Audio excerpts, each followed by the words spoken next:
170 വർഷം മുമ്പ് തകർന്ന ഒരു കപ്പൽ ബാൾട്ടിക് കടലിൽ കണ്ടെത്തിയിരിക്കുകയാണ്.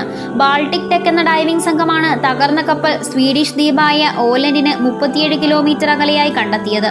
ഇതിനുള്ളിൽ നിന്ന് 100 ഷാമ്പയിൻ മദ്യക്കുപ്പികളും ലഭിച്ചു. മദ്യക്കുപ്പികൾക്ക് പുറമെ മിനറൽ വാട്ടർ, കളിമൺ പാത്രങ്ങൾ എന്നിവയും കപ്പലിൽ നിന്ന് കണ്ടെത്തി. എന്നാൽ ഷാമ്പയിൻ മദ്യം കണ്ടെടുത്തതിലല്ല, മറിച്ച് മിനറൽ വാട്ടർ കണ്ടെത്തിയതിനാലാണ് കൂടുതൽ ചരിത്രപരമായ പ്രാധാന്യമുള്ളതെന്ന് ഗവേഷകർ പറയുന്നു. 19-ാം നൂറ്റാണ്ടിൽ മിനറൽ വാട്ടർ കുടിക്കുന്നത് യൂറോപ്പിലെ ധനാഢ്യർക്കും ഉന്നത സ്ഥാനങ്ങളിലുള്ളവർക്കും ഒരു ഫാഷനായിരുന്നു. ഇതിനായാണ് കപ്പലിൽ ഇവ നിറച്ചു കൊണ്ടുപോയതെന്ന് കരുതുന്നു. കളിമൺ കുപ്പികളിലായിരുന്നു ഈ മിനറൽ വാട്ടർ സൂക്ഷിച്ചിരുന്നത്. 1850 മുതൽ 1867 വരെയുള്ള കാലയളവിലായിരുന്നു ഇത് നിർമ്മിച്ചത്.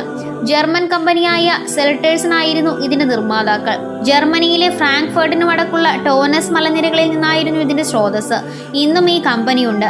ഷാമ്പയിൻ മദ്യക്കുപ്പികൾ 19-20 നൂറ്റാണ്ടുകളിൽ സംഭവിച്ച പല കപ്പൽ തകർച്ചകളിൽ നിന്നും കണ്ടെത്തിയിട്ടുണ്ട്. 2010 ഒരു ഡൈവിംഗ് സംഘം ഫിൻലാൻഡിലെ ആലൻ ദ്വീപ സമൂഹത്തിന് സമീപം 168 ഷാമ്പയിൻ കുപ്പികൾ കണ്ടെത്തി. തകർന്ന ടൈറ്റാനിക്കുകളിൽ നിന്നും ഷാമ്പയിൻ കുപ്പികൾ കണ്ടെത്തിയിരുന്നു. 3800 മീറ്റർ താഴ്ചയിൽ സ്ഥിതി ചെയ്യുന്നത് മൂലം കടുത്ത സമുദ്ര സമ്മർദ്ദത്തിന് അടിപ്പെട്ടിരുന്നുവെങ്കിലും ഇവ പൊട്ടിയിരുന്നില്ലെന്നതാണ് ശ്രദ്ധേയമായ കാര്യം.